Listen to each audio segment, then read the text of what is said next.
Last November, Minnesota voters defeated a proposed state constitutional amendment that would define marriage as between one man and one woman. With the support of same-sex marriage proponents and those that worked to defeat the amendment, on March 12th of this year, House File 1054, a bill that would allow for same-gender marriages, was heard in the House Civil Law Committee.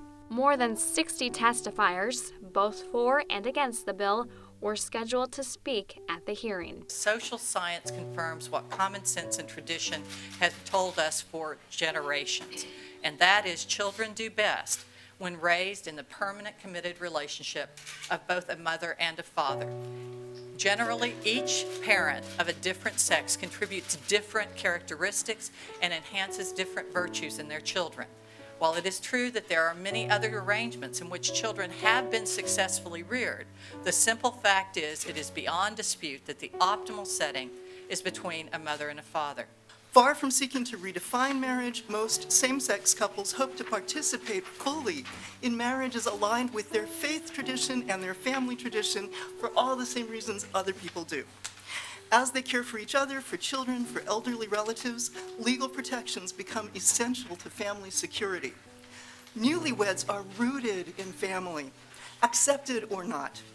Marriage preserves the family tree and creates a new branch, and what matters to children into adulthood is how well their family branch functions.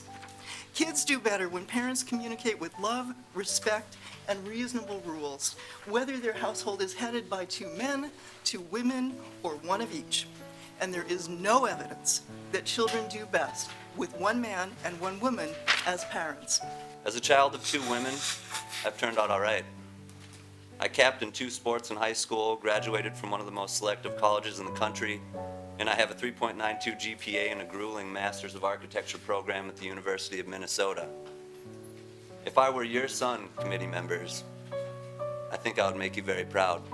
Since every child needs a mom and a dad to be born, I don't think we can change that children need a mom and a dad. I believe God made it that way. I know some disagree, but I want to ask you this question. Which parent do I not need, my mom or my dad?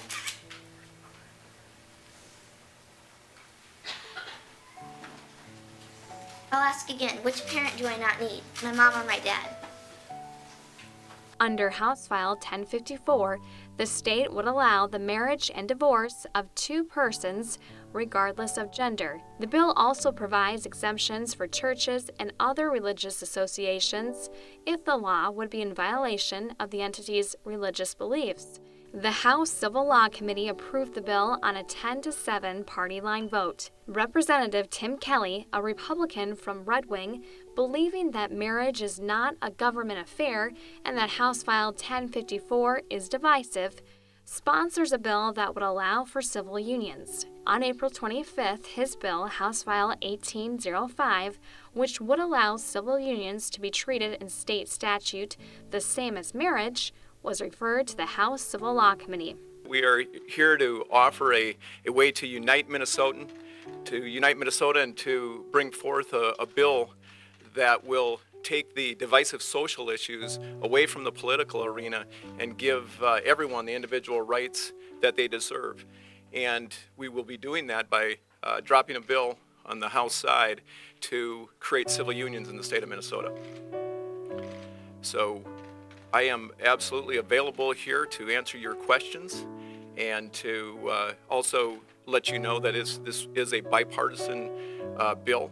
It does have the support on both sides of the aisle, and I am proud of that.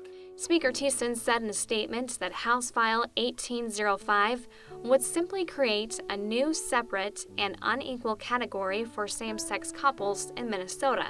The bill is waiting for a committee hearing.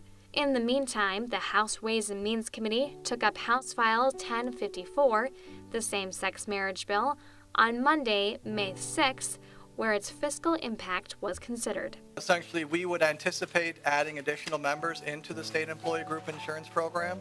Those members would have an additional cost, and so this fiscal note is reflective of that. According to the fiscal note, House File 1054 would cost the state approximately $688,000 annually to provide health benefits to about 114 new people. Various state agency budgets would most likely cover the cost. The bill is also expected to generate revenue from fees collected on same-sex couples seeking a marriage license. The primary increase occurs in fiscal year 14, which results in increased revenue to the general fund of $190,000. And then in fiscal year 15 and beyond, the rate at which the marriage license increase, it significantly declines after that time. And so then that would have a $9,800 positive impact on the general fund. In committee on Monday, Representative Karen Clark recommended that House File 1054 pass and be placed on the general register. On Tuesday, the House Rules and Legislative Administration Committee scheduled the vote for today.